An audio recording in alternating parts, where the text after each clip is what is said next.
ရက်တော့တဲ့လူတယောက်ဟာ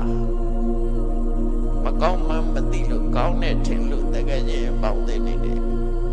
ပြောစရာကောင်းတဲ့ထင်လို့လုံးမိတာအဲ့ဒါတခုမကောင်းမှသိပြီမဲ့သူဖြတ်လို့မရတာကတခုရှိတယ်အဲ့တော့မကောင်းမှမသိလို့လုံးမိတဲ့အခါအဝိဇ္ဇာကဥဆောင်တယ်မသိလို့ဆိုတာအဝိဇ္ဇာလူတွေပြောကြတယ်လေမသိလို့လုံးမိတာပါမသိလို့အဲ့ဒါမသိဘူးဆိုတာအဝိဇ္ဇာသူကဥဆောင်လိုက်တာနောက်တစ်ခါသိရတန်နဲ့လုံးနေတာသိသိကြီးနဲ့လုံးနေတာကျတော့တဏှာကဥဆောင်နေတာကျတော့ဖြတ်လို့မရဘူးလေကြိုက်လို့လုပ်တာဖြစ်သွားရောဒါကတော့မသိလို့လုပ်တာကြိုက်လို့လုပ်တာအဲ့တော့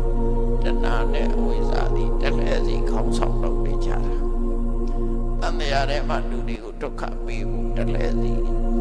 ဖြစ်နေတာအဲ့လိုနီးတဲ့ဘဝတန်တရားထဲမှာလူ